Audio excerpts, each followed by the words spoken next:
नाज़रीन, प्रोग्राम रुपया पैसा में आपको खुशामदीद कहते हैं। मैं हूं अली नासिर। पाकिस्तान से डॉलरों का और फॉरेन एक्सचेंज का इनखला जो है वो काफ़ी सालों से होता चला आ रहा है, और पहले तो खैर it use to be unchecked, then it became semi regulated और रेगुलेटेड इन एन एसेंस के भाई बस थोड़ा सा उसमें कोई चेक एंड बैलेंस लाया जाए, और नाउ तो it is very tightly controlled because they want to monitor how much money is going out through legal channels। तो बात यह कि ये जो सरमाए का इनखला पाकिस्तान से हुआ, डॉलर दूसरे ममालिक में गए, पैसे गए, इस सिलसिले के अंदर वक्तन फ़वक्तन सवाल व जवाब होते रहते हैं। इसमें बहुत सारे पॉलिटिकली एक्सपोज पर्सन भी इन्वॉल्व होते हैं, क्योंकि आपको पता है माजी, अभी तो हम ये बात करते नहीं हैं, लेकिन माजी के अंदर हमने देखा बहुत सारे लोगों का नाम आया जिनके बैनुल अक़वामी सतह पर असासे मौजूद हैं, दूसरे ममालिक के अंदर असासे मौजूद हैं, और मुख्तलिफ नौइयत की लीक्स के अंदर उन लोगों के नाम भी आए। ठीक है, उसमें तकरीबन हर सियासी जमात के लोग जो हैं वो इन्वॉल्व पाए गए। इसके अलावा ये तो आम सी बात है कि जो अब हमारे सियासतदानों ने मीटिंगें करनी होती हैं तो ये दुबई रवाना हो जाते हैं और वहाँ जाके ये मीटिंगें करते, क्योंकि पाकिस्तान में मीटिंग नहीं हो सकती। अब वजह क्या है आई डोंट नो। अब वो मीटिंगें थोड़ी कम हो गई हैं क्योंकि सियासी तौर पर माहौल भी ठंडा हो गया है, लेकिन ये जो मीटिंगें करने जाते थे वहाँ पर घर रिहाइश वगैरह होगी तभी मीटिंग करते थे ना, गाड़ियाँ होंगी, असासे होंगे तभी करते होंगे। ये कोई बात ढकी छुपी नहीं है। हमारे बिजनेस ग्रुप्स भी वहाँ पर आते जाते रहते हैं, बहुत सारे बिजनेस ग्रुप्स जो कि मुख्तलिफ अनकन्वेंशनल नॉन ट्रेडिशनल बिजनेसेस के अंदर इन्वॉल्व है वो भी वहाँ चले जाते हैं, वहाँ पर जाकर रहते हैं, वहीं पर ही गुजारा करते हैं। अगर हुकूमत के साथ अनबन हो जाए तो वहीं जाकर रिहाइश पजीर हो जाते हैं, तो कहीं ना कहीं से तो वह पैसा बाहर जाता होगा।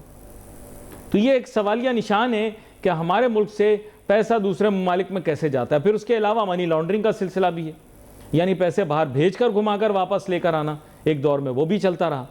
नाम आता रहा, बहुत दफ़ा एक्सचेंज कंपनियों का नाम आया, मनी चेंजरों का नाम आया, और कई एक मरतबा बुरा न माने तो बैंकों का भी नाम आया और बैंकारी इदारों का भी नाम आया। हमारा नाम बहुत ख़राब हुआ, हमारे मुल्क का नाम बहुत ख़राब किया गया। बैंकों ने अपने मुनाफे की खातिर बहुत सारे उल्टे सीधे काम किए हैं। ऐसी बात नहीं कि ये कोई शरीफ है, साधु संत हैं, इन्होंने भी बहुत उल्टे सीधे काम किए हैं। ये सभी इस काम के अंदर बहती गंगा में सब ने अपने हाथ जो है वो धो ली।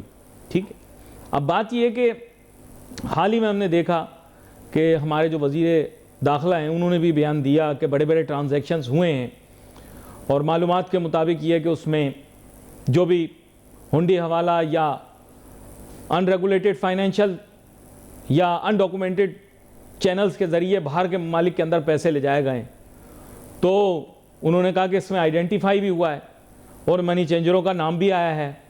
और इस सिलसिले के अंदर अगर मनी चेंजरों का नाम आया है तो क्या हम दूसरे ममालिक की तरह मनी चेंजरों के बजाय बैंकों पे इन्हिसार क्यों ना करें?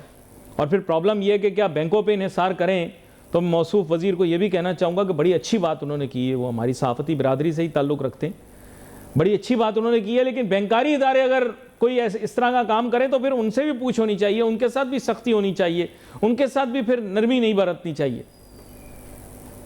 और देखें, ये अरमगान का केस एक टेस्ट केस था। अरमगान वो जो लड़का था, भूल गए होंगे आप लोग, भूल जाते हैं हर बात भूल जाते हैं आप लोग, कोई बात याद नहीं रहती है ना, मुझे याद रहती है, सही है, मैं नहीं भूलता, सही है। तो बेसिकली क्या कि वो भी केस था एक बहुत बड़ा। अब उसके अकाउंट खोले गए या किसी के नाम पे उसने खोले, इतना कुछ हो रहा था यहाँ पर, वो भी लोगों के नाक के नीचे, तो ऐसे ही तो नहीं हो रहा होगा।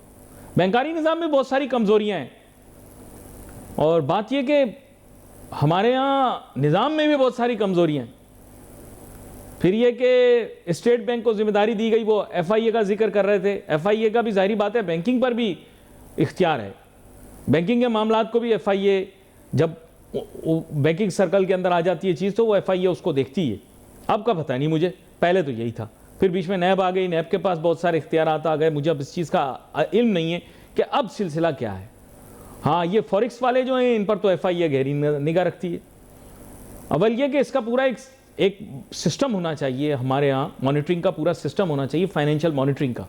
वो कौन करता है, क्या करता है, ये बिल्कुल आइडेंटिफाइड होना चाहिए, ताकि मल्टीपल इदारे ये काम कर भी रहे हैं तो बहुत ज़्यादा क्लोज मॉनिटरिंग इसके बारे में हो रही है। हमारे यहाँ क्या है कि ये बहुत ज़्यादा डिस्पर्स्ड किस्म की चीज़ें, और डिस्पर्स्ड के अंदर क्या हो रहा है, यानी एक इदारे की कुछ जिम्मेदारी, दूसरे इदारे की कुछ जिम्मेदारी, तीसरे इदारे की कुछ जिम्मेदारी, तो इसमें बहुत सारी कन्फ्यूजन क्रिएट हो जाती है। इसका एक सेंट्रली कोऑर्डिनेटेड मॉनिटरिंग सिस्टम होना चाहिए जो मुल्क के अंदर फाइनेंशियल ट्रांजैक्शंस को देख रहा हो, और फजूल में टाइम ज़ाया ना कर रहा हो, क्योंकि आजकल रुपए की कदर की इतनी कोई अहमियत नहीं रही, बुरा ना मानिएगा। तो बेसिकली बात यह है कि अब स्टेट बैंक को छोटे ट्रांजैक्शंस को मॉनिटर करने के बजाय मेजर ट्रांजैक्शंस को फोकस करना चाहिए, या फिर आइडेंटिफाई करना चाहिए चेन ऑफ ट्रांजैक्शंस जो कि एक बड़ा ट्रांजैक्शन बन रही है, मेरा ये ख्याल है। बाकी ये कि दुबई में लोगों ने फ्लैट लिए, घर लिए, विला लिए, दुनिया जहाँ की चीज़ें ली, पैसा यहाँ से गया, ऐसे ही तो नहीं चला गया होगा, लोगों ने सूटकेसों में तो नहीं लेकर चले गए होंगे। जाहिर बात है कोई ना कोई चैनल तो इस्तेमाल किया होगा। और next chapter is going to be crypto, and no matter how much you regulate it, I can assure you crypto is a vessel के जिसके जरिए आप जितना मर्जी पैसा जहाँ मर्जी भेजना चाहें आप भेज सकते हैं। लोग अभी नहीं जानते, पाकिस्तानी थोड़े सीधे लोग हैं, इन लोगों को टेढ़ी बात समझ में आ जाती है, सीधी बात समझ नहीं आती। सीधी बात यह है कि crypto allows you to send as much money to anyone anywhere in the world in split second, ठीक है। It can be used, of course state bank can make whatever claims they want. I have experience as a scientific person, तो मैं आपको ये बात, scientific in the sense के finance भी एक साइंस है, तो whatever as a student of finance I know, मैं आपको ज़रूर बताऊंगा। मेरे साथ अब प्रोग्राम में मौजूद होंगे जनाब जावेद महमूद साहब जो कि सीनियर बिजनेस सहाफ़ी हैं, और हमारे साथ होंगे जनाब ज़फ़र पराचा साहब जिनकी जो वाबस्तगी है वो मनी चेंजिंग और फॉरेन एक्सचेंज के बिज़नेस के साथ है, और ये ई कैप के जो हैं वो सदर भी हैं। तो दोनों को वेलकम करता हूं शो में, और गुफ्तगू का आगाज़ करते हैं जनाब जावेद महमूद साहब से। Welcome to the show Javed Mahmood sahab. जी बहुत शुक्रिया अली नासिर साहब, आपने दोबारा याद किया। और मैं आपको बार बार याद करता रहूँगा क्योंकि फाइनेंस के शोबे के अंदर बड़ी बड़ी खबरें आ रही हैं, और उनके बारे में आपसे बात करता रहूँगा। के की भी आज ट्वीट आई कि कोई एक बहुत बड़ा बैंक है जो अपने डिविडेंड जो है वो नहीं दे रहा, तो उसके बारे में भी बात करेंगे। लेकिन आज बात मैंने फॉरेन एक्सचेंज के बारे में करनी है आपके साथ। अब प्रॉब्लम ये है कि मौसूफ वज़ीर दाखिला ने यह बात कही है कि वो उनके सामने 6-7 ट्रांजैक्शन आए गालिबन, जो बहुत बड़े बड़े ट्रांजैक्शन है, पैसा मुल्क से गया। इस वक्त पर भी बड़े बड़े बिजनेस ग्रुपों का रेफरेंस दिया जा सकता है, हमें नाम तो नहीं पता, कि उन्होंने बड़े बड़े ट्रांजैक्शन किए। उनका कहना यह था कि मनी चेंजरों ने एक तरह से हुंडी हवाला या पैरेलल मॉनेटरी सिस्टम को यूज़ करते हुए पैसे बाहर भेजे। तो क्या हमें वाकई में मनी चेंजरों की अब मजीद ज़रूरत है और हम बैंकारी की तरफ ना जाएं? इसमें 2 सवाल उठते हैं। एक तो ये कि मनी चेंजरों की अपनी बिजनेस की कितनी चेकिंग है, और नंबर 2 क्या बैंक्स ये वाला काम नहीं कर रहे? बैंक्स भी तो बहुत जगह मुलविस पाए गए। मैं नाम लिए बगैर बताता हूँ, आपको तो पता ही होगा कि एक बहुत मारूफ बैंक है पाकिस्तान का, बहुत बड़ा बैंक है पाकिस्तान का, जिसका इस सिलसिले के अंदर बड़ा नाम ख़राब हुआ, उसकी वजह से मुल्क का भी नाम ख़राब हुआ। ये तो शुक्र है कि हालात अब हमारे हक में आ गए तो हमारा इमेज ठीक हो गया, लेकिन वो बैंक इस मुल्क का बहुत बड़ा बैंक है और उसके ऊपर बहुत बड़ा मामला बना। लेकिन खैर, coming back to this, please tell me, money changers का उन्होंने क्वेश्चन किया क्या बिजनेस ज़रूरी है या हम बैंकिंग की तरफ जाएं? इन दोनों चीज़ों को आंसर करें। जी अली नासिर साहब, ये जो मनी चेंजर हैं ये भी लाइसेंस लेते हैं स्टेट बैंक से, एक तरह का समझें कि ये भी बैंक ही हैं। तो ये जो ऑपरेट करते हैं इनका भी रेगुलेटेड सिस्टम है, लेकिन आप ज़हन में ये रखें कि जो हुंडी और हवाला सिस्टम है ये कई दहाई पुराना चल रहा है। जी। तो ये ख़त्म करना मुश्किल है, इस पे नज़र रखना ज़रूरी है। दूसरा, ये स्टेट बैंक ने ये किया है कि जो बैंक्स हैं उनको अलाउ किया है कि वो अपनी ब्रांचेस खोल लें उसमें फॉरेन करेंसी के लिए। कुछ बैंकों ने खोली भी हैं और उससे लोगों को फ़ायदा हो रहा है। लेकिन जहाँ तक इसका सवाल है, ये हर हफ्ते खबर आती है जी स्टेट बैंक ने नाम, किसी का नाम कभी देते हैं कभी नहीं, कि जी उसका लाइसेंस कैंसिल कर दिया है, जी, और उसने वायलेशन की है। तो मनी लॉन्ड्रिंग एक बहुत बड़ा इशू है जो अभी तो आजकल तो फिर भी डॉलर का, रुपये का रेट काफी हद तक, लेकिन हमारे सामने तो ये सारे बिजनेसमैन शोर शराबा कर रहे हैं, पाकिस्तान का इमेज बहुत अच्छा हो गया, पाकिस्तान इन्वेस्टमेंट की मंजिल बन गया, ये हो गया वो हो गया, अब हम लॉन्च पैड पे आ गए और खुद अपने पैसे बाहर के मुल्क भेज रहे हैं। ये समझ नहीं आया। अपने पैसे मुल्क में ला नहीं रहे और जो मौजूदा हैं वो बाहर भेज रहे हैं और हमारे सामने नाच गाना कर रहे हैं कि जी पाकिस्तान की रेपुटेशन ठीक हो गई, अब सारा पैसा यहाँ पर आ जाएगा।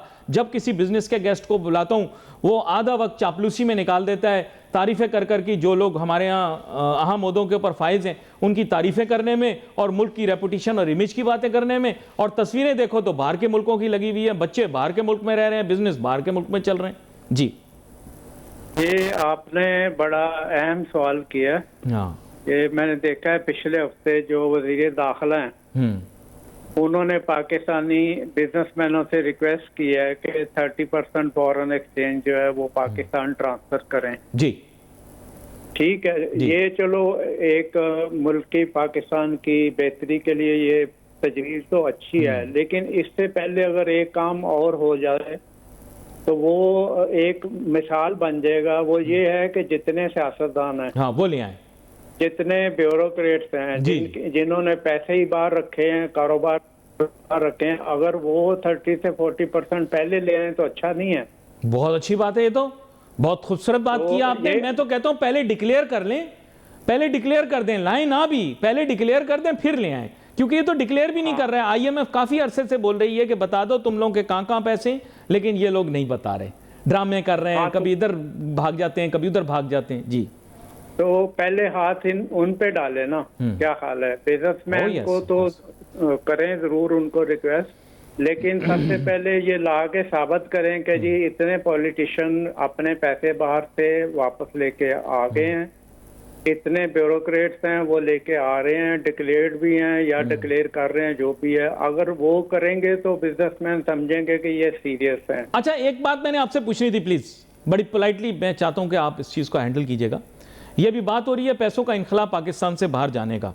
ये हमारे ब्यूरोक्रेट्स जो हैं इनके बहुत सारों के बच्चे बाहर पढ़ रहे हैं, अमेरिका में पढ़ रहे हैं, दूसरे मुल्कों में पढ़ रहे हैं, तो उनकी फीसें जाती होगी तकरीबन $40,000 तो फीस है आजकल एवरेज बाहर की यूनिवर्सिटियों की। तो वो पैसा मनी चेंजर से या बैंक से जाता होगा, क्योंकि इतनी तो तनख्वाह नहीं होती ब्यूरोक्रेट की पूरे साल के अंदर, तो वो फीस कैसे भेजते होंगे वहाँ? ऐसे ही मेरे जहन में एक सवाल आया है। आपने खुद ही देखा होगा, आप इस्लामाबाद में रहते हैं, तकरीबन हर ब्यूरोक्रेट के बच्चे जो हैं बाहर के मुल्क पढ़ रहे हैं, तो इनका पैसा बाहर बच्चे को फीस किस तरह भेजते हैं ये लोग? क्या तरीकाकार है, हमें भी समझाया जाए थोड़ा सा। देखें अली नासिर साहब, कुछ ब्यूरोक्रेट ऐसे हैं जिनके फॉरेन करेंसी अकाउंट्स बाहर के मुल्कों में हैं। ये पक्की बात है, साफी के तौर पे आप कह रहे हैं? हाँ, यानी ये तो है ना, ये कोई ढकी छुपी बात नहीं है। और आपको पता है सैकड़ों की तादाद में वो ब्यूरोक्रेट्स हैं जिनके पास ड्यूल नेशनलिटी भी है। अच्छा, इसमें ये सुनने में भी आता है कि जब ये किसी को फायदा पहुंचाते हैं आउट ऑफ वे जाके, तो इनके पैसे जो हैं फॉरेन करेंसी बाहर ही इनके अकाउंट में चले जाते हैं, यहाँ नहीं आते। ठीक है, तो वो फीस तो बहुत छोटी सी बात है, इनके दूसरे खर्चे जो हैं अल्ले तल्ले जो हैं वो भी पूरे होते हैं। मुझे याद है जब मैं कराची में नहीं, लेकिन ये तो मैंने जो आपसे पूछा है ना, एक्चुअली वो तो एक ये कि एक्यूजेशन के जुमरे में आ जाता है, लेकिन बच्चे तो इन लोगों के पढ़ रहे हैं, वो तो छुपा नहीं सकते। आप किसी भी ब्यूरोक्रेट से मिलने के लिए जाएंगे, आप उससे पूछें रैंडमली, तो उनमें से बहुत सौ के बच्चे बाहर के मुल्क में पढ़ रहे होंगे। अब इतने लायक फायक तो ये लोग हैं नहीं कि हर ब्यूरोक्रेट का ही बच्चा इतना लायक होगा कि उसके बच्चे बाहर पढ़ रहे होंगे स्कॉलरशिप के ऊपर। जाहिर बात है बहुत सारों के बच्चे जो हैं वो फीस दे के भी पढ़ रहे होंगे। तो वो फीस का जो मामला है वो तो बड़ा स्ट्रेट फॉरवर्ड है ना, उसके बारे में तो क्वेश्चन पूछा जा सकता है। उसकी वजह ये है कि एफबीआर कहती है कि आप होटलों में खाना खा रहे हो, बड़ी गाड़ी चला रहे हो, आप ये कर रहे हो, आप वो कर रहे हो, तो आप टैक्स कितना दे रहे हो। तो फिर ब्यूरोक्रेट से भी पूछा जा सकता है, आपका बच्चा बाहर के मुल्क में पढ़ रहा है, $40,000 फीस है, आप बाहर कैसे भेज रहे हो? तो सबसे पहला क्वेश्चन तो यही होना चाहिए कि इनके बच्चे अगर बाहर पढ़ रहे हैं तो फीस कैसे भेज रहे हैं ये बाहर? ये तो बड़ा सिंपल सा क्वेश्चन है मेरे ख्याल से। बाकी हर चीज़ एक्यूजेशन में चली जाएगी, वो बोलेंगे जी ये है, वो है, फलां है, लेकिन इसका बहाना उनके पास नहीं होगा, क्योंकि इतने लायक फायक तो पाकिस्तानी होते नहीं है कि हर एक को स्कॉलरशिप मिल जाए। और बहुत सौ के बच्चे तो बहुत नालायक हैं, मुझे पता है ब्यूरोक्रेट्स के बहुत सारों के बच्चे बहुत नालायक बच्चे हैं, लेकिन बाहर के मुल्कों में पढ़ रहे हैं। कि उसमें आपकी बात सही है उसमें, लेकिन मसला ये है कि बड़े ब्यूरोक्रेट को हाथ डालना इतना आसान काम नहीं है। ठीक है ना, और उनसे पूछना भी सही नहीं, क्योंकि ये वो लोग हैं जो पॉलिसीज बनाते हैं हमारे लिए, अपने लिए नहीं बनाते। लेकिन आईएमएफ तो पूछ रहा है ना, ये आपको पता है कि आईएमएफ ये बात पूछ रहा है, बार बार इनसे पूछ रहा है कि आप अपने एसेट्स डिक्लेयर करें और गवर्नमेंट पूछ रही है कि आप अपनी सिटीजनशिप डिक्लेयर करें कि अगर आपका ड्यूल सिटीजनशिप है तो ये तो एक फैक्ट है ना, आपके सामने बात। IMF की शराइत में शामिल था ये कि आपके ब्यूरोक्रेट्स और पॉलिटिकली एक्सपोज लोग जो हैं वो बताएं कि उनके कितने असासे हैं बाहर के मुल्कों में। जी बिल्कुल, उन्होंने शर्त रखी हुई है और उसमें ये थी कि जितने भी ब्यूरोक्रेट्स हैं वो अपने एसेट्स डिक्लेयर करेंगे। लेकिन अभी लास्ट वीक मैंने एक रिपोर्ट देखी थी कि सब ने नहीं किया, कुछ ने किया और कुछ ने नहीं किया। तो ये अगर करना होता इस तरह का काम तो वो ये पहले कर चुके होते ना। तो ये पॉलिसीज अपने लिए नहीं बनाते, पॉलिसीज बनाते हैं अवाम के लिए। अच्छा, coming back to the main topic, मुझे ये बताइएगा, इनका कंटेंशन ये है कि ये काम बैंक से किया जा सकता है, तो बैंक कौन से दूध के धुले हैं? हमारे बैंकों के तो जो नाम बाहर के मुल्कों में आए हैं वो अच्छे अल्फाज में तो बहुत दफ़ा नहीं आए। और आपको पता होगा कि एक हमारा मुल्क का बहुत मारूफ बैंक है, नाम नहीं ले रहा, आप भी नहीं लीजिएगा, किसी और दिन उस पर प्रोग्राम करेंगे। उनका नाम तो AML वगैरह के सिलसिले में भी बहुत ज़्यादा आया है और उनके ऊपर जुर्माने भी हुए हैं बाहर के मुल्क के अंदर। हमारे मुल्क के अंदर तो हमने दबा दिया उस मामले को, लेकिन बड़ी बदनामी हुई, पाकिस्तान की भी बड़ी बदनामी हुई इस सिलसिले में। ये तो शुक्र है अभी हालात बदल गए तो हमारा इमेज बहुत ज़्यादा इंप्रूव हो गया, वरना इंटरनेशनली तो हमें उस बैंक ने बहुत बदनाम किया। नाम नहीं ले रहा, आप जानते हैं, सबसे बड़ा one of the biggest bank है पाकिस्तान का। मुझे याद है, और अमेरिका में उनकी वो ब्रांच भी बंद करवा दी गई है जी जब ये स्कैंडल सरफेस हुआ तो ये कोई ढकी छुपी खबर तो नहीं है ना, ये तो ओपन न्यूज़ है, ये तो आपको पता है। हाँ, ये ओपन है और इनको भारी जुर्माना भी हुआ था। होता ये है कि जो बैंक्स हैं जब ये हुकूमत से मराहत लेते हैं तो उसके बदले में फिर कुछ देना भी तो होता है ना, गिव एंड टेक तो चलता है। लेकिन एक चीज ये है कि अब मनी ट्रांजैक्शन, ट्रांसफर मॉनिटरिंग ये बहुत इम्प्रूव हो चुका है। अब अगर कोई बड़ी ट्रांजैक्शन होती है, अगर हम नहीं पकड़ेंगे तो जो बाहर बैठे हुए हैं वो पकड़ लेते हैं। वो भी ट्रांजैक्शन उन्होंने ही पकड़ी थी, अमेरिकन ने पकड़ी थी वो ट्रांजैक्शन और बैंक को जुर्माना भी किया था और उसकी ब्रांच भी बंद कर दी थी। तो बैंक जब आपको ये तो अंडरस्टूड है ना कि जब मैं चाहता तो यूं कि इस मौजू के ऊपर भी हम तफसीली बात करें, लेकिन मैं वक्त मुख्तसर है, डायरेक्टली इसके अंदर इम्पैक्ट होते हैं इस बयान के अंदर, उनके साथ बात करना जरूरी है। जफर पराचा साहब को भी गुफ्तगू में ज्वाइन करता हूं, वेलकम करता हूं जफर पराचा साहब आपको। अस्सलाम वालेकुम जनाब। वालेकुम अस्सलाम जनाब। जफर पराचा साहब, हाल ही के अंदर हमने देखा वज़ीर दाखिला जो है उन्होंने बयान दिया, उन्होंने कहा कि 6-7 बहुत बड़े ट्रांजैक्शंस हुए जो कि इस नौयत के हैं कि इस बुरे वक्त में भी, जो मुश्किल वक्त में, बुरा वक्त तो मैं नहीं कहूँगा, मुश्किल वक्त में भी जो है कुछ लोग वो पाकिस्तान से पैसे लेकर जा रहे हैं। कोई बड़े बिजनेस ग्रुप्स हो सकते हैं, जाहिर बात है रकम बड़ी होगी तभी ये बात की गई। और साथ ही में उन्होंने क्वेश्चन किया कि मनी चेंजर जो हैं वो हुंडी हवाला या जिसे आप कह सकते हैं कि अनकन्वेंशनल पैरेलल मॉनेटरी सिस्टम को यूज़ कर रहे हैं, और क्या आजकल के दौर के अंदर उनकी रेलेवेंस भी है या नहीं। जब ये काम बैंकों से किया जा सकता है तो मनी चेंजरों की क्या ज़रूरत है भी या नहीं, ये भी एक सवाल एक तरह से पूछ लिया। इस बारे में आप तफसील मौक़िफ़ दें अपना। जी, आपका शुक्रिया इस हसास मौजू पे मदू करने का, क्योंकि इस हसास मौजू पे हमारे सेक्टर से कोई बात नहीं करना चाहता, खौफ की वजह से कि कहीं उसका ही सॉफ्टवेयर अपडेट ना हो जाए। नहीं, आप भी एहतियात ही कीजिएगा कहीं मेरा सॉफ्टवेयर अपडेट ना हो जाए। हाँ, लेकिन मैं हकाइक सामने जरूर रखना चाहूंगा। और सबसे पहली बात तो यह है कि अगर हुकूमत ये समझती है कि एक्सचेंज कंपनीज गैर जरूरी हैं और ये नहीं होनी चाहिए, तो हम बिल्कुल उनकी रजा में राजी हैं। अगर वो ये कहते हैं कि एक्सचेंज कंपनी नहीं होनी चाहिए और नहीं, उनका कहना ये है कि बैंकों की मौजूदगी में इनकी जरूरत है, इसकी जरूरत नहीं है, तो हम बिल्कुल वो हमें टाइम फ्रेम दे दें, 6 महीने, साल, 3 महीने, जो भी, या कल का अर्जेंट, तो हम इस बिजनेस को क्लोज करने के लिए बाखुशी राजी हैं। क्योंकि हम कानून पसंद लोग हैं, अमन पसंद लोग हैं और मुल्क के खैर ख्वाह हैं। वो वजीर दाखिला साहब हमारे बड़े हैं और हमसे ज्यादा अक्ल फहम रखते हैं और उनके पास पूरा नेटवर्क मौजूद है, रिपोर्ट्स मौजूद हैं, तो हम उनकी बात से इख्तिलाफ नहीं करेंगे। अगर वो नहीं, लेकिन कोई काली भेड़े हैं जिन्होंने इस तरह के काम किए, कोई काली भेड़े होंगे। जी, काली भेड़े कहाँ नहीं है। काली भेड़े सहाफत में भी हैं, सियासत में भी हैं, काली भेड़े हुकूमत में भी हैं, हर जगह पर हैं। चले मान लिया हमने ये, लेकिन क्या ये बात दुरुस्त थी फैक्चुअली जो बात उन्होंने की है कि 6-7 कोई बहुत बड़े ट्रांजैक्शंस हुए जिसमें पाकिस्तान के कोई बिजनेस ग्रुप्स बाहर पैसा लेकर जा रहे थे? ये बात देखिए जी, मेरी नॉलेज में नहीं है, क्योंकि मेरे तो इतने वसाइल नहीं है, ठीक है, और ना मैं कोई इन्फोर्समेंट या खुफिया एजेंसी हूँ या सरकारी इदारा, मेरे इल्म में नहीं है, ठीक है। हाँ, हमारे एक बात कहते हैं, ज़बान खल्क को नक्कार खुदा समझो। नजर ये आ रहा है, फ्लाइट ऑफ कैपिटल हर आदमी कह रहा है, और जो ब्रेन ड्रेन आपके सामने है, फैक्ट्स एंड फिगर्स हैं, ठीक है जनाब। और आज से कुछ माह पहले तक तो कोई आदमी मुल्क में रुकने को तैयार नहीं था। रिकॉर्ड पासपोर्ट बने हैं, वो आपके सामने है। आपके पास FIA की रिपोर्ट है कि पिछले साल 10-11 लाख लोग बाहर गए हैं या 12 लाख, ठीक है जनाब। तो फैक्ट्स एंड फिगर्स मौजूद है ऑन रिकॉर्ड गवर्नमेंट के, हमारे नहीं। दुबई गवर्नमेंट का मौजूद है कि सबसे ज्यादा पाकिस्तानियों ने कंपनियां रजिस्टर्ड कराई हैं, प्रॉपर्टीज। तो ये पैसा वहां पहुंचा किस तरह से है, ये सवाल है।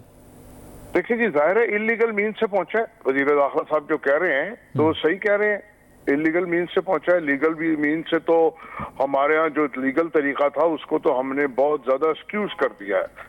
हमने लोगों को मजबूर कर दिया है कि वो इलीगल तरीके को इस्तेमाल करें, ठीक है, फॉरेन एक्सचेंज पे, दूसरी रेगुलेटरी कारोबार पे, या ओवर रेगुलेशन, हर तरफ हमने मजबूर कर दिया लोगों को कि लोग इलीगल काम करें, पाकिस्तान में रहते हुए भी और पाकिस्तान से बाहर जाने के लिए भी। टैक्स पे टैक्स, टैक्स पे टैक्स, जो टैक्स दे रहा है उसी पे टैक्स, टैक्स बेस नहीं बढ़ा रहे, टैक्स रेट बढ़ा रहे हैं। स्मगलिंग बेतहाशा है, आप ITP वैल्यू कम नहीं कर रहे, वो आप बढ़ाए जा रहे हैं ड्यूटीज, स्मगलिंग बढ़ती जा रही है। तो आपको प्रॉब्लम को एड्रेस करना है, रीस्ट्रक्चरिंग करनी है, उनको किल करना है। ये पुराना जमाना चला गया अंग्रेज वाला कि लगाम लगा दो और टैक्स लगा दो, तावान लगा दो। तो ये अगर वही इसी स्टाइल से चलाना है मुल्क, तो आज जहां ये पहुंच चुका है तो वो आपके सामने, और दुनिया कहां चली गई है। लॉन्ड्रिंग की एक्यूजेशन या आप समझे कि डॉलरों का इनखला जो है उसकी एक्यूजेशन उन्होंने एक्सचेंज कंपनीज पे लगाई है ना एक तरह से। तो एक्सचेंज कंपनीज, आप लोग तो रेगुलेटेड हैं, तो रेगुलेटेड एक्सचेंज कंपनी कैसे ये काम कर रही होगी? मुझे थोड़ा सा इलैबोरेट करें, थोड़ा क्लियर होना चाहिए। रेगुलेटेड एक्सचेंज कंपनी कोई ऐसा काम नहीं कर रही, वो तो फुली कंप्लाइंट है, ठीक है जनाब। और उनकी तरफ से कोई ऐसा काम यूं भी नहीं हो सकता कि जो इतनी रेगुलेशन है उसमें हमारा जो बिजनेस है वो 80% नीचे आ गया है, नंबर 1। नंबर 2, जितना हमारे पास फॉरेन एक्सचेंज होता है उसका 80% हम इंटर बैंक में सरेंडर करते हैं। तो हमारे पास तो एक्सेस है ना, ड्यू टू मुख्तलिफ कंट्रोल्स, ओवर कंट्रोल, ठीक है, ओवर रेगुलेशन। जो हम मार्केट, मुझे एक चीज एक्सप्लेन कीजिएगा। एक मिनट मेरी बात मुकम्मल होने दें।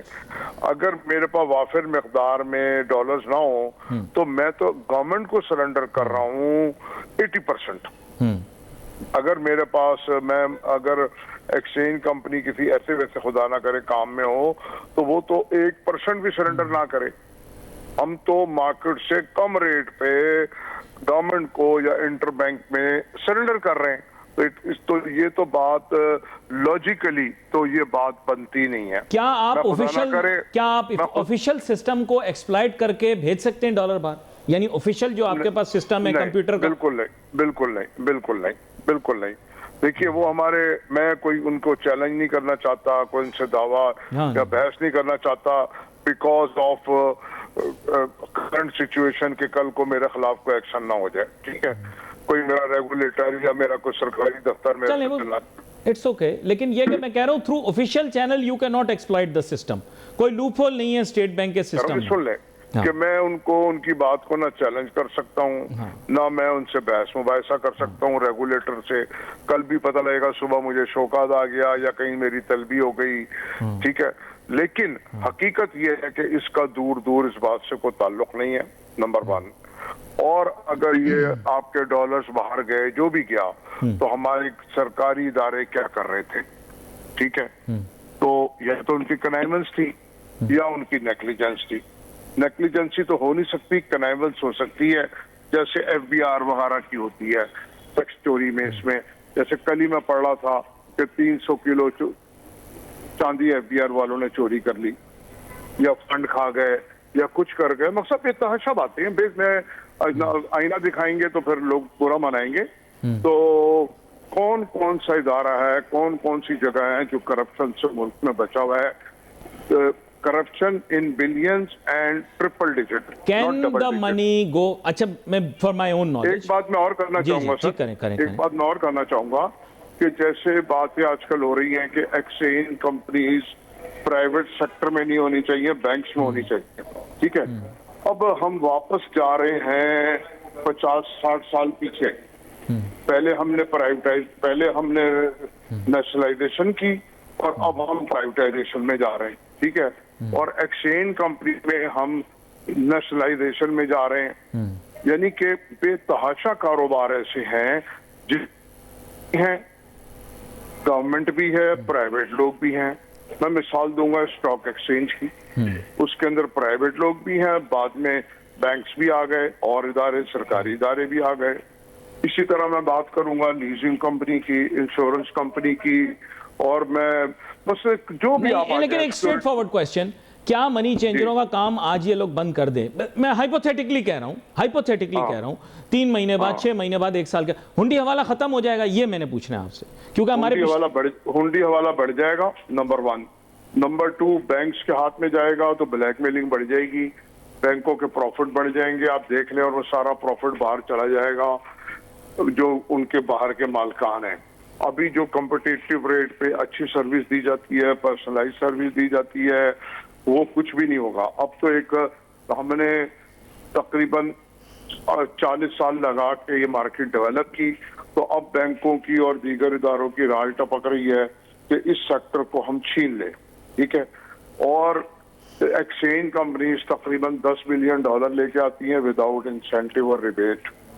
क्या फॉरेन एक्सचेंज, एजुकेशन का, देखिए पिछली दफा मैंने आपसे एक सवाल पूछा था, और फाजिल आपके इदारे से ताल्लुक़ रखने वाले, यानी कैप से ताल्लुक़ रखने वाले एक और साहब से भी मैंने गुजारिश की थी कि देखिए इसका प्रॉपर तरीका ये है कि आप लोग भी फॉरेन एक्सचेंज बैंक का लाइसेंस अप्लाई करें। आप स्टेट बैंक को बोलें कि जी आप अलहदा से एक लाइसेंस बनाएं, स्पेशलाइज लाइसेंस, या एग्जिम बैंक का या फिर फॉरेन एक्सचेंज बैंक का, और आप लोगों को इशू कर दें, ताकि ये जो आपके सर के ऊपर तलवार लटकती रहती है हर वक्त कि जी ये कंप्लायंस, वो खत्म हो। ये भी तो बिजनेसमैन ही है जिन्होंने बैंक बनाए हैं, ये भी कोई फिलैंथ्रोपी तो नहीं चला रहे, ये एनजीओ तो नहीं चला रहे ना, ये बैंक एनजीओ तो नहीं है ना, आपको पता है इस बात का। सर गुजारिश ये है कि कंप्लायंस तो जब होती है जब आपने किसी को भगाना हो, केवाईसी, आप आने बहाने से लोगों को भगाना हो, तंग करना हो, तो आप मुख्तलिफ कवानीन निकाल के ले आते हैं, नंबर 1। नंबर 2, आपने जो बैंकों की बात की, हम बाय लॉ कानून में लिखा हुआ है एक्सचेंज कंपनी का डायरेक्टर ना ईएमआई का लाइसेंस ले सकता है, ना माइक्रो फाइनेंस का लाइसेंस ले जा सकता है, ना बैंक में जा सकता है। जैसे वो हमारे लिए शजर ममनुआ है। नहीं तो अमेंडमेंट करवाएं ना, उसमें अमेंडमेंट करवाएं, आप अमेंडमेंट करवाएं। अमेंडमेंट तो अगर बिल होगी तो होगी ना गवर्नमेंट। देखिए पिछली दफा इन्होंने, नहीं है सर, गुजारिश सुन लेना सर, गुजारिश सुन लें। जी। मेरा काम नहीं है, ये गवर्नमेंट का काम है बिजनेसमैन को, इन्वेस्टर को फैसिलिटेट करना। ये मेरा काम नहीं है, क्योंकि कारोबारी आदमी को जहां फैसिलिटेशन मिलेगी वहां चला जाएगा। देखिए फॉरेन एक्सचेंज रेगुलेशन में ही तब्दीली करके इन्होंने बोला ना कि जनाब कैटेगरी ये होगा और अब से ये होगा, बाकी लोग जम हो जाएं, इतना कैपिटल लाएं। ये भी तो तब्दीली इन्होंने ही की ना, ये रेगुलेशन में ही तब्दीली करके काम कर, इन्होंने तब्दीली की ना, उस तब्दीली का कोई फायदा नहीं हुआ, ग्रे मार्केट बढ़ गई। अब जैसे कि वजीर दाखिला साहब ने खुद कह दिया कि इनकी वो रेगुलेशन और वो तब्दीली फेल हो गई। मैं जरा इस वक्त थोड़ा ज्यादा बोल्ड बात कर रहा हूँ। उन्होंने ये कहा कि उन्होंने कहा ये बिजनेस ही बैंक्स के पास होना चाहिए, विदाउट एनी खौफ, ठीक है। भले सुबह मेरे साथ मेरा रेगुलेटर या मेरा नहीं, आप ज्यादा ऐसी कोई सख्ती वाली बात करें ना, लेकिन मैं आपको ये कह रहा हूँ कि देखिए ये नहीं, मैं तो हकाइक बता रहा हूँ ना सर, मैं सख्ती की बात में हकाइक बता रहा हूँ। देखिए इन्होंने जो 2-3 साल में भी कंपनी खत्म की, फ्रेंचाइज हमने हमेशा वेलकम किया, बैंकों को लाए हमने वेलकम किया, लेकिन अब वजीर दाखिला सब खुद कह रहे हैं $10 अरब चलेगा 3 साल में, तो क्या मकसद हुआ इस बात का? तो वो पॉलिसी फेल हो गई। और जो बैंक्स की एक्सचेंज कंपनीज आई हैं या कोई और आई हैं, तो वहां पे भी खुल्लम खुल्ला काम हो रहा है, वहां भी लोग पकड़े जा रहे हैं। बल्कि वो जो गलत हो गए वहां चले गए, वो ज्यादा महफूज है बैंक के अंदर। बैंकों की एक्सचेंज कंपनीज लाएं, अच्छी बात है, healthy competition, we are always welcome. सबसे पहला आदमी मैं हूँ मैंने जिनको वेलकम किया।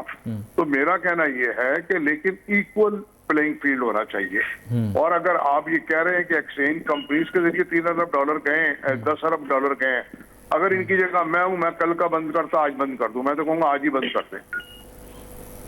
अगर एक्सचेंज कंपनीज के जरिए गए हैं तो मैं कहता हूँ आज ही इसको बंद कर दें। वो तो चाह रहे हैं ना कि सुधार लाएं। अगर कोई मनी चेंजर ये वाला काम कर रहा है, फॉरेन एक्सचेंज वाला कोई ये काम कर रहा है, तो वो ना करे। उनका कहने का मकसद ये है। सुधार लाने का तो इस तरह लाएंगे ना कि आप रास्ता ब्लॉक नहीं करेंगे, ठीक है, आप सुधार लाने के रास्ते पर हमवार करेंगे, ना हमवार नहीं करेंगे। आप ओवर रेगुलेशन, जितनी आप रेगुलेशन बढ़ाएंगे उतने ज्यादा। अब तो आप देखिए ना, लेकिन एक चीज मुझे आप मोबाइल है, जी आपके हाथ में मोबाइल है, इसमें पूरी दुनिया है जी। आप अभी पैसे चाहे इधर से उधर कर दें, तो आप दुनिया के साथ चलें। आप दुनिया से पीछे क्यों जा रहे हैं? 1850 के जमाने में क्यों जा रहे हैं? आपकी पॉलिसी आपस में कन्फ्लिक्ट है। एक तरफ आप कैशलेस पे जा रहे हैं, एक तरफ आप डिजिटल पे जा रहे हैं, एक तरफ आप पेपरलेस पे जा रहे हैं। और एक्सचेंज कंपनी में आप कहते हैं बुढ़ा 70 साल का हो, 80 साल का हो, 90 साल का मर रहा हो, आके अंगूठा लगाए, खुद डॉलर गिने, खुद डॉलर पैसे दे। तो क्या यार, ये अजीबो गरीब मजाक है, ये क्या है? मजाक से भी कोई आगे की बात है कि एक तरफ तो आप हर चीज मोबाइल के ऊपर कर रहे हैं, ऑटो, और दूसरी तरफ आप कह रहे हैं भले 80 साल का बुढ़ा हो, 90 साल का हो, चाहे डेथ बेड पे हो, चाहे बीमार हो या खातून हो, चाहे बैंक से ट्रांजैक्शन हो, लेकिन आप खुद आए जी, खुद आके सब कुछ करें, चाहे आपके अंगूठों के निशान नहीं आते। तो ये सब तंग करने वाली बातें हैं। अच्छा, मुझे एक चीज ये भी एक्सप्लेन कीजिएगा कि मनी चेंजर्स या फॉरेन एक्सचेंज वाले बैंक को भी, जाहिर बात है, बैंक के अंदर जिन लोगों का अकाउंट होता है उनको भी करंट फॉरेन एक्सचेंज रिजीम के तहत आप डॉलर सेल कर सकते हैं, बल्कि वो ज़्यादा ले सकते हैं। कैश से ज़्यादा आप प्रेफर करते हैं अगर कोई आपको चेकबुक ला के दिखाए या अकाउंट स्टेटमेंट दिखाए कि मेरा अकाउंट मौजूद है। लेकिन प्रॉब्लम ये है कि FE25 की भी जो कहा गया था कि FE25 को प्रोटेक्ट किया जाएगा, गवर्नमेंट ने OECD और FATF के चक्कर में प्रेशर में आके FE25 भी नॉन टैक्स पेयर के लिए उसको पार्शियली अलाउ किया हुआ, यानी उसमें वो मतलब पैसे निकाल सकता है, डाल नहीं सकता पैसे। तो इससे भी बहुत बड़ा प्रॉब्लम क्रिएट हुआ है। बहुत सारे लोग जो FE25 अकाउंट खोला था यही सोच के कि जो 1997 में या 1998 के अंदर गलत पॉलिसियां बनी थी जिनकी वजह से डॉलर मुल्क से चले गए, एक बैंक अकाउंट की कैटेगरी आई FE25 के इंडिविजुअल जाए अपना अकाउंट खोले। उसका मिसयूज मैक्सिमम ये है कि वो अपने बैंकारी चैनल के जरिए पैसे बाहर भिजवा सकता है। तो अगर नॉन टैक्स पेयर के ऊपर भी आप यहाँ पाबंदी लगा देंगे तो सर बहुत बड़ा प्रॉब्लम क्रिएट हो जाएगा। वो फिर पैरेलल मार्केट्स के पास जाएगा। आपके ख्याल से क्या स्टेट बैंक को FE25 की पॉलिसी भी चेंज करनी चाहिए? इससे ये कि आप मनी चेंजर के लिए भी आसानी है, बैंकिंग कंपनी के लिए भी आसानी है और इंडिविजुअल के लिए भी आसानी है। सर मैं तो एक लफ्ज कहना चाहूंगा, जूं दवा की मर्ज बढ़ता गया। तो हाँ, मैं और ये जितने कवानीन बना रहे हैं ये हकीकत से परे हैं, इनका हकीकत से कोई ताल्लुक नहीं है। और मैं ये बात कहना चाहता हूँ, जितने कवानीन सख्त किए गए हैं उससे ज्यादा वो अनजाने में हम ग्रे मार्केट को प्रमोट और फैसिलिटेट कर रहे हैं। अच्छा, इस और जो पहले था जो जाता, अगर ऑफिशियली मैं बात कर रहा हूँ, अगर $40 अरब आता है तो $1-1.5 बिलियन बमुश्किल बाहर जाता है पूरे साल में। किस शक्ल में? वो जिसमें तालीम भी शामिल है, सेहत भी शामिल है, ट्रैवलिंग भी शामिल है, मजहबी रसूमात के लिए हज, उम्रा, ज़ियारात वो भी शामिल है, ट्रांसफर ऑफ रेजिडेंस भी शामिल है। तो अगर आप इतने छोटे दिल के हैं कि आप $40 अरब आने पे $1-1.5 अरब लोगों को नहीं ले जाने देंगे जाती जरूरत के लिए, तो फिर आपके मुल्क में कौन आएगा, कौन रुकेगा? अच्छा, यहाँ पर आपने जो रेशियो बताया, कौन इन्वेस्ट करेगा? वो तो एक ऐसा क्वेश्चन है जिसका आंसर जाहिर बात है हम आगे आने वाले प्रोग्रामों में भी लेंगे और माजी में भी आप बताते रहें। अब लेकिन प्रॉब्लम ये रेशियो आपने बताया है, आपने कहा है कि पाकिस्तान की इनवर्ड रेमिटेंस रफली $40 बिलियन होगी और आउटवर्ड रेमिटेंस जितनी गई है मे बी $1 बिलियन होगी, राइट? मे बी 1 और 1.5। नहीं, but that is through the formal channel ना, that is through the white channel. Formal channel, मैं तो फॉर्मल चैनल की बात कर रहा हूँ, फॉर्मल चैनल को जानता हूँ। तो ये इनफॉर्मल चैनल की जो इन्होंने बात की कि कुछ लोगों ने हुंडी हवाला यूज किया, उसका कोई डिजिटल फुटप्रिंट होगा ना, तभी वो पकड़ा गया, वरना डिजिटल फुटप्रिंट ना होता तो नहीं पकड़ा जाता। जी बिल्कुल, बात ये है, अगर आप इनफॉर्मल की बात करते हैं तो जितनी इनवर्ट रेमिटेंस आती है उतनी इनफॉर्मल आती है पाकिस्तान में। अच्छा, और जो जाने की बात, जी बिल्कुल, और जो जाने की बात है तो वो जनाब $10 बिलियन भी, ये तो 3 साल में कह रहे हैं, बिल्कुल सही कह रहे हैं, इससे भी ज्यादा है। तो आप इस चीज को एक्नॉलेज करते हैं कि इनफॉर्मल चैनल एग्जिस्ट जी करता मैं है? बिल्कुल एक्नॉलेज करता हूँ। और अब ये कहना कि इसमें एक्सचेंज कंपनीज इन्वॉल्व हैं, ये मेरा कहना है नहीं। मैं ये कह रहा हूँ इसके अंदर आधे से ज्यादा पाकिस्तान इन्वॉल्व है, हर बंदा इन्वॉल्व है। नहीं, लेकिन किस तरह? एक्सक्यूज मी, नहीं, ये सर, इसका सर, मतलब ये ना, बड़ा नहीं। अच्छा बिजनेस है ये इनफॉर्मल वाला ना। नहीं देखिए, आपने कहा कि आप लोग आउटलेट्स बनाते हैं, इतना खर्चा करते हैं, बिजली, लोगों को रोजगार देते हैं, जाहिर बात है अपनी भी लेबर आपकी लगती है, खुद की भी मेहनत लगती है, रेगुलेशन कंट्रोल ये सब लोग करके आप $1 बिलियन बाहर जाता है पैसा, ठीक है, आउटवर्ड रेमिटेंस के अंदर। जो लोग आउटवर्ड रेमिटेंस $9 बिलियन भेज रहे होंगे, बाकी के रफली या ज्यादा या कम जो भी, उनको तो बड़ा मुनाफा हो रहा होगा, नहीं? जी उनको बड़ा मुनाफा है। और इस वक्त जो है ना, इस काम में आपके पाकिस्तान में लाखों लोग इस काम में इन्वॉल्व हैं। जो ये काम नहीं भी करते थे वो भी करते हैं, जो मुख्तलिफ कारोबार करते थे वो भी ये करते हैं, जो मुख्तलिफ जॉब्स करते हैं वो भी करते हैं। फिर सबसे बड़ा जो हुंडी हवाले का एक मेन आसान तरीका है वो आपकी क्रिप्टो करेंसीज हैं, ठीक है। आप चले जाएं अपने मोबाइल ऐप के ऊपर, आप जितने मर्जी पैसे भेज दें बाहर, जितने मर्जी मंगा लें। तो भाई आप आज के दौर की बात करें, आप 1857 की 1850 की बात ना करें, पत्थर के दौर की बात ना करें। सोल्यूशन टेक्नोलॉजी का दौर है, टेक्नोलॉजी की बात करें, कानून को आसान बनाएं और उस इशू को एड्रेस करें, उस प्रॉब्लम को किल करें। बीमारी को तूल ना दें, बीमारी को किल करें। जहां से ये डिमांड खड़ी हो रही है, कहां अच्छा, से खड़ी हो रही है? प्लीज क्लैरिफाई टू मी कि आपके ऊपर कितनी ऑर्गेनाइजेशंस चेक एंड बैलेंस रखती हैं, क्योंकि मेरा अंदाजा ये था कि आपके ऊपर अमूमन कंप्लायंस के लिए स्टेट बैंक जो है वो वॉच बॉडी है, आपको हर वक्त देखती रहती है कि आप क्या कर रहे हैं। FIA आप लोगों के ऊपर तब देखेगी जब कोई वो देखेंगे कि, बल्कि मुझे नहीं पता कि उनका डोमेन कितना होगा, लेकिन मेरे ख्याल से उनका डोमेन वहां स्टार्ट होता है जब इलीगल एक्टिविटी होती है, उससे पहले उनका डोमेन नहीं है, राइट? तो जी पाकिस्तान में हर आदमी का डोमेन है, हर चीज।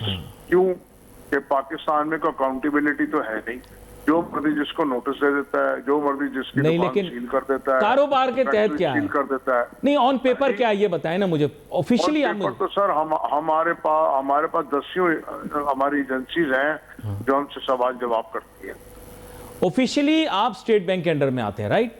Foreign exchange G section. जनाब, जी जनाब। That means they are watching everything that you are doing every day. जी बिल्कुल सही कह रहा हूं ना आपको? अच्छा, इसके एवरीथिंग एवरी डे देखेंगे, यानी हर रोज दिन के आखिर के अंदर आप लोग वहां खाता पूरा जमा करवाएंगे, राइट? जी बिल्कुल, ऑनलाइन है हर चीज, ऑनलाइन है, रियल टाइम है। तो रियली स्पीकिंग, अच्छा रियल टाइम है, जिसके माने ये है कि हर ट्रांजैक्शन उनके पास जा रहा है, राइट? जी जी जी जी। तो अच्छा, इधर इन्वेस्टिगेशन एजेंसीज का कहां पर रोल आता है? When do they come into play? जब कोई इलीगल बिजनेस कर रहा हो, राइट, विदाउट लाइसेंस काम कर रहा हो। ऐसा नहीं है, ऐसा नहीं है, ऐसा नहीं है। नहीं, क्लियर करें ना। इन्वेस्टिगेशन एजेंसीज का ताल्लुक यहाँ आता है, वो जिसको जो समझे वो किसी को भी नोटिस देकर बुला सकते हैं, किसी भी को भी किसी की के भी डॉक्यूमेंट्स मांग सकते हैं शक की बुनियाद पे। और पाकिस्तान चल ही इस पे रहा है, ठीक है जी। वो सारा दिन जो है ना किसी से कोई भी चीज मांग सकते हैं, इवन देन किसी का भी बैंक अकाउंट सीज कर सकते हैं। वो बस साबित करता रहे 5, 10, 20 साल बैठ के अपने कोर्टों में धक्के खा के बंदा मर जाएगा, उसका पोता जाके केस जीतेगा, पता लगा कुछ भी नहीं था। ये जो लामहदूद इख्तियारात है ना, डिस्क्रिशनरी पावर्स, ये हमारे मुल्क का अलमिया है, क्योंकि हम अंग्रेज दौर से चले आ रहे हैं हमारा, और उन्हीं का अमानीन को बढ़ाया जा रहा है अवाम को कंट्रोल करने के लिए, डराने धमकाने के लिए। फिर आप लोग भी बात करें ना रिफॉर्म की। अगर बिजनेस कम्युनिटी वाले रिफॉर्म की बात करते हैं, आप कह रहे हैं कि ठीक है जी हम लेजिटिमेट बिजनेस करना चाहते हैं, हम बिल्कुल सीधे रास्ते पे चल के बिजनेस करना चाहते हैं, तो उसके लिए रिफॉर्म होना चाहिए। तो वो रिफॉर्म आप बताएं, वजीर दाखिला को रिफॉर्म करें। सर आप लीगल बिजनेस करना चाहते हैं, इसीलिए तो आप 1-1, $1.5 बिलियन के लिए हम परेशान हैं। जब आप बिजनेस नहीं करने देते लोगों को, इतना तंग करते हैं, इतनी तूफाने बदतमीजी करते हैं, और सीनियर सिटीजन से किस तरह की गुफ्तगू करते हैं आके हमारे रेगुलेटर्स, हम आपको बता नहीं सकते। अब बुला के बिठा देते हैं और वो ऐसी फिरौनियत है कि हम तो क्या करें, हम तंग हैं बहुत असल ज़्यादा। में मसला मैं आपको बताता हूँ, मसला ये है कि हम फेस कर रहे हैं बहुत सीरियस स्क्रूटनी इंटरनेशनली, AML यानी एंटी मनी लॉन्ड्रिंग में, उसके अलावा एंटी टेररिस्ट एक्टिविटीज़ जो होती हैं उसके अंदर जो है वो हम बहुत फेस कर रहे हैं प्रॉब्लम्स, क्योंकि वो तो हम निकाल चुके ना, FTA पटाप से पाकिस्तान को अवाम ने निकाला है, हमने निकाला है। हाँ, लेकिन मैं वैसे बोल रहा हूँ कि इल्जामात की बुनियाद के ऊपर इस वजह से स्क्रूटनी ज़्यादा है, स्क्रूटनी इस वजह से उसकी वजह हम है, हम खुद कहते हैं हमने मनी लॉन्डर पकड़ लिया, हमने जनाब फलानी कंपनी बंद कर दी, ये मनी लॉन्ड्रिंग कर रही थी, ये फलानी कंपनी ये कर रही थी, हम खुद कहते हैं अपने मुल्क के खिलाफ काम करते हैं, जो इस वक्त बेहतरीन टाइम है पैसा आने का पाकिस्तान में, ठीक है, और हम कह रहे हैं हमारे यहाँ से जनाब पैसा बाहर जा रहा है, लोग हमारी तरफ देख रहे हैं, हमारी तरफ आ रहे हैं, हम कंपनियां नहीं, ये तो आपने नया पेंडोरा बॉक्स खोल दिया। देखें, एक मिनट सर, एक सेकंड जी। हम इल्जाम लगा रहे हैं, कंपनियां बंद कर रहे हैं कि हमारे यहाँ लोग मनी लॉन्ड्रिंग कर रहे हैं, फलाना कर रहे हैं, काली मार्केट कर रहे हैं, फ्रॉड कर रहे हैं, धंधा, ठीक है, तो आपके कौन आएगा? हम आपके पर आपने अभी तो शुक्र करें आप FTF से बाहर आ गए, ये वो लोग हैं जो आपको ब्लैक लिस्ट में ले जाना चाहते हैं। आप सोचे सही बात को। ये बात तो आपकी बहुत अहम है कि इस वक्त पर पाकिस्तान की रेपुटेशन को प्रोटेक्ट करना बहुत ज़रूरी है, और अगर ऐसी कोई चीज़ आए भी तो चीफ की सारी कोशिशों को ये लोग उस पर पानी फेर रहे हैं। नहीं, देखे असल में अब ये तो देखे ना कि उनके नीचे हो क्या रहा है उनको पता ही नहीं है कि जनाब ये नहीं, लेकिन इसको एक एंगल से आप ये देखें कि ये जो बात हुई है, जैसे फॉर एग्जांपल जो भी बात हुई, अब उसका लेकिन क्वांटम हम स्टडी करते हैं। आपने भी पेंडोरा बॉक्स खोल दिया, आपने कहा पैसे लोग बाहर क्यों लेके जा रहे हैं। मेरे जहन में ये सवाल पैदा होता है कि जिस बिजनेसमैन को यहाँ प्रोग्राम में बुलाता हूँ, आधा घंटा वो तारीफ़ें करता है, पाकिस्तान का इमेज बेहतर हो गया, पाकिस्तान में बिजनेस सही हो गई, पाकिस्तान में अब सरमायाकारी आएगी, और मशरिक़ वस्ता के अंदर हमारे बिरादर मुल्क लुट गए, बर्बाद हो गए, और उनके यहाँ जितनी दौलत है वो अब सब पाकिस्तान आ जाएगी, और फिर वो पैसे बाहर भेज रहे हैं। ये एक सवालिया निशान है ना। सर वो तारीफें वो यूं करता है, वो सिर्फ चीफ साहब की तारीफ तो ठीक करता है, चीफ मार्शल नहीं, लेकिन वो कहते हैं पाकिस्तान में इन्वेस्टमेंट क्लाइमेट बहुत अच्छा हो गया, लेकिन इन्वेस्टमेंट क्लाइमेट अच्छा हो गया तो फिर पैसे क्यों बाहर लेके जा रहा है पाकिस्तानी बिजनेसमैन को? तो फिर हमें कटहरे में खड़ा करना चाहिए कि भाई आप जो है वो एक तरफ तारीफ कर रहे हैं, दूसरी तरफ आप कह रहे हैं पैसा बाहर ले जाएं। ऐसे भी है ना लोग, आपने हमारे प्रोग्राम में बहुत आते हैं बिजनेसमैन। सर आप बुलाएं ना उनको, कटहरे में खड़ा करें, पूछे क्यों लेके जा रहे हैं, इसलिए कि वो बताएं, वो बेहतर बता पाएंगे क्यों लेके जा रहे हैं। मैं तो नहीं लेके जा रहा भाई, इन्होंने तो ना एक पाई बाहर है, ना मेरा कोई वीजा है बाहर का, ना मेरी कोई सिटीजनशिप है। तो इन्होंने क्लेम यही किया ना कि मेरा तो बाहर मुल्क से बाहर आई चैलेंज यू को ट्रिप ही नहीं है। देखो मैं तो पिछले 50 साल से सिवाय हज उम्रे के कहीं गया ही नहीं हूँ। नहीं, ये बात आपने, मैं मेरी पूरी फैमिली जो जाता है, जो पैसे लेके जा रहा है, उनसे सवाल करें भाई क्यों लेके करना चाहिए बिल्कुल। और आपके ख्याल से ये सवाल बनता भी है आजकल के हालात में? देखें, असल में पॉइंट ऑफ कंसर्न ये है कि जो पैसा पाकिस्तान से बाहर जा रहा है, और आपने अभी बताया कि flight of capital is a real problem. I think the interior minister is trying to talk about कि ये जो पैसा बाहर जा रहा है मुल्क से, ये इस मुश्किल वक्त में पाकिस्तान से बाहर ना जाए। और अव्वल तो जवाज़ भी नहीं बनता मुल्क से बाहर जाने का पैसे इस वक्त पर। मेरा नहीं ख्याल मुल्क से बाहर जाने का पैसे जवाज़ बनता है। मुझे नहीं पता किस मुल्क जा रहे होंगे, लेकिन डेफिनेटली मिडल ईस्ट तो नहीं जा रहे होंगे, किसी और मुल्क जा रहे होंगे। लेकिन मेरा जहाँ तक ख्याल है, अंदाज़ा हो सकता है मेरा गलत हो, maybe you are privy to it, लेकिन मेरे ख्याल से उनका पॉइंट ऑफ कंसर्न ये कि ये पैसे बाहर नहीं जाने चाहिए। दूसरा पॉइंट ऑफ कंसर्न ये कि ये जा कहाँ से रहे हैं, ये उन्होंने दो चीज़ें आइडेंटिफाई की हैं ना। अभी तक तो उन्होंने मनी लॉन्ड्रिंग को इतना हाईलाइट नहीं किया, अभी तक तो उन्होंने पैरेलल मॉनेटरी सिस्टम को हाईलाइट किया कि भाई हुंडी हवाले का सिस्टम जो है वो अभी भी चल रहा है, और जिस छतर छाया में चल रहा है, ये हाईलाइट किया उन्होंने, जो मुझे समझ में आई बात की। मैं कुछ कहना चाहता हूँ जी। हाँ, कहें। हेलो, कहें, इसीलिए तो आपको पैसा जा रहा है ना, ये कारोबारी लोगों का तो 10% या 15% होगा, असल पैसा तो करप्शन का है। ये भी सुन लें, वो जितने मर्जी आप पाकिस्तान में हालात अच्छे कर रहे हैं, वो जाना ही जाना है। क्यों? उनको पता है यहाँ रहेगा तो कभी ना कभी पकड़ा जाएगा। अब ये भी आगे बात सही में आपके नहीं, असल पैसा तो करप्शन का है। बाकी जो कारोबारी है उसके बाद कौन से बेचारे के बाद नोटों की मशीन लगी है, टैक्सेस देने के बाद सब क्या 10% 15% होगा। असल पैसा तो जो है ना करप्शन का पैसा है, और वो जो करप्शन करते हैं वो आपको पता है, उसमें सरकारी अफसरान भी हैं, सियासतदान भी हैं, ठेकेदार भी हैं, IPPs वाले भी हैं, अशराफिया भी है, सारे ही हैं। मेरे आपने क्या पैसे मनी लॉन्ड्रिंग करनी है, हमारे को क्या मिले होगा जो हम करेंगे। तो यही बात मेरे ख्याल से आपको उनको भी कन्वे करनी चाहिए, क्योंकि काफ़ी सख्त बयान इस हिसाब से उन्होंने दिया, काफ़ी स्टिफ बयान दिया। तो हमारी वहाँ पहुँच ही नहीं है, आपके जरिए जा सकती है बात। नहीं, वो सुनते तो हैं। देखें, बात ये है कि मीडिया से भी सुनते हैं, आप लोगों की ज़रूरत तो है। I will be very Frank, money changers और फॉरेन एक्सचेंज कंपनीज की ज़रूरत है मुल्क को। तो मैं आपको रियलिटी बता रहा हूँ, फ्रॉम अ फाइनेंशियल पर्सपेक्टिव बता रहा हूँ। क्यों? क्योंकि देखें, there should be always alternative systems for bringing in dollars into Pakistan. माजी के अंदर भी इस तरह हुआ कि बहुत दफ़ा मुझे टीवी पे मेंशन करना पड़ा है, बहुत दफ़ा माजी के अंदर ये रिकॉर्ड पे चीज़ें मौजूद हैं कि बहुत दफ़ा बैंक्स और कमर्शियल इदारे भी पैसे नहीं ला सके, तो बहुत दफ़ा मनी चेंजर्स और फॉरेन एक्सचेंज की कंपनीज जो थी वो डॉलर्स लेकर आए और उन्होंने पाकिस्तान की रिजर्व बिल्डिंग में हेल्प की।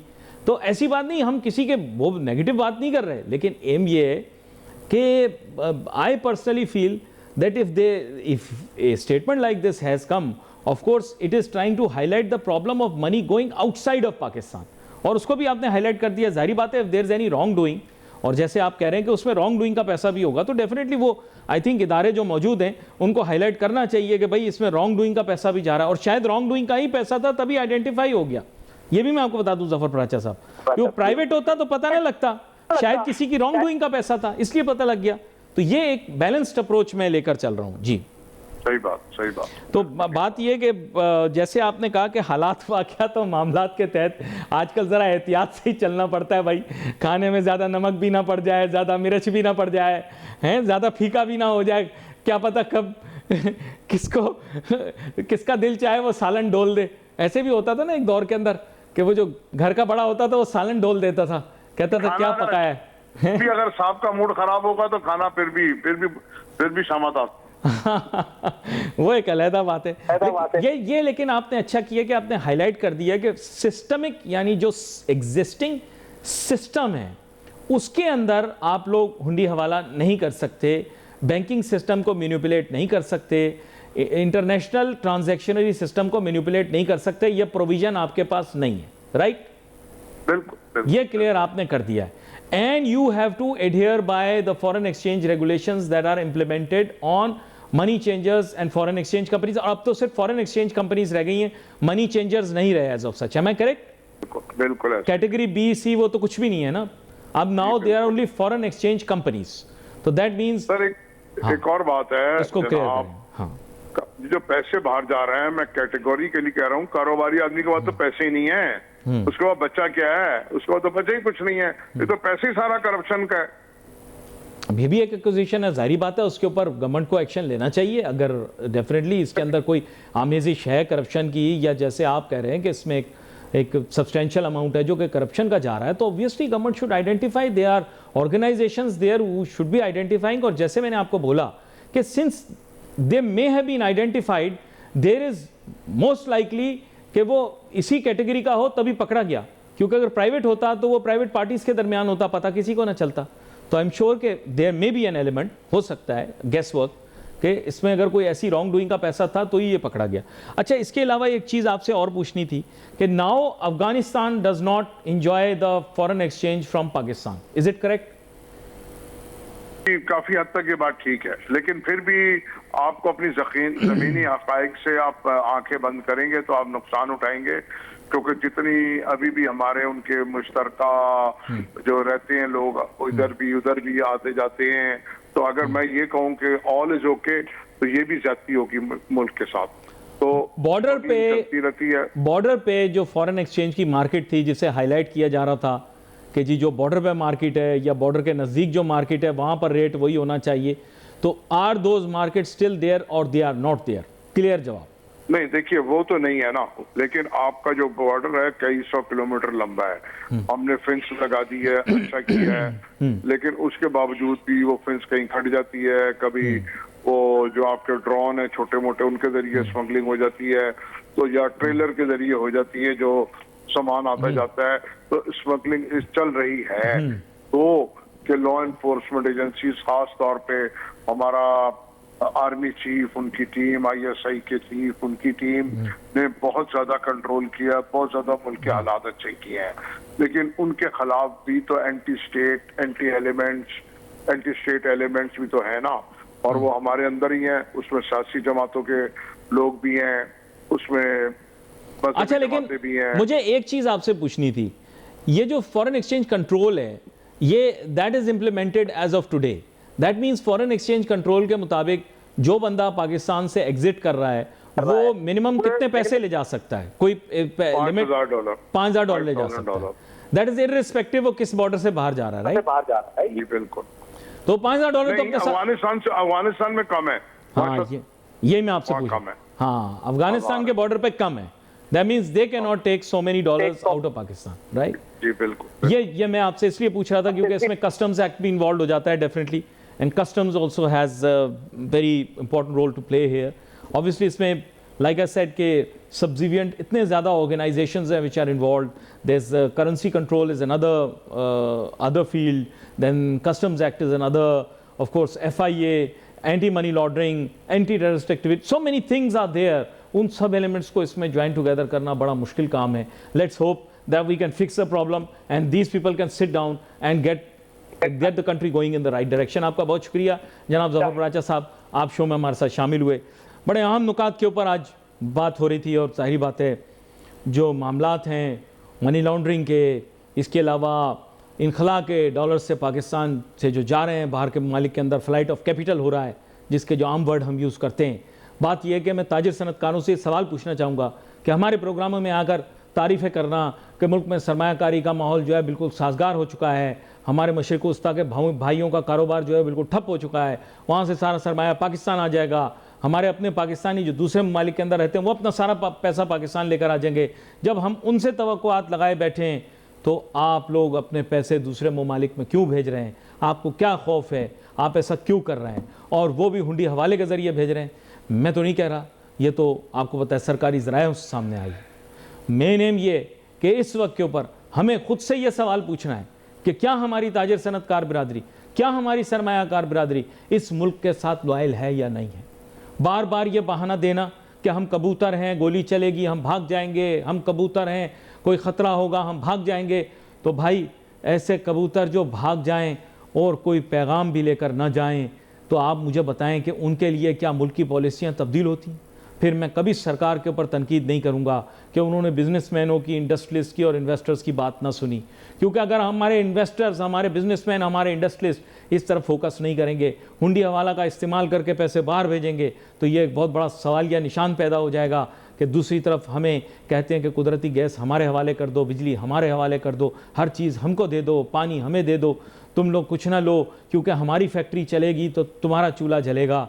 मैं सिर्फ ये कहना चाहता हूँ कि अगर ये बात उनकी दुरुस्त है, हमारे बिजनेसमैन, ट्रेडर्स और इंडस्ट्रियलिस्ट की, तो फिर वो अपना पैसा बाहर क्यों भेज रहे हैं? उनको अपना पैसा बाहर नहीं भेजना चाहिए, मुहब्बे वतन बनना चाहिए। इस वक्त के ऊपर मुल्क को उनकी ज़रूरत है, बैरूनी ममालिक के अंदर भी जहाँ पैसे रखे हैं वो उसकी भी ज़रूरत है। बड़े अहम नुकात आज प्रोग्राम के अंदर डिस्कस हुए। We wait for a message on Facebook. Ali Nasir, हमारी टीम को इजाज़त दीजिए। अल्लाह हाफ़िज़।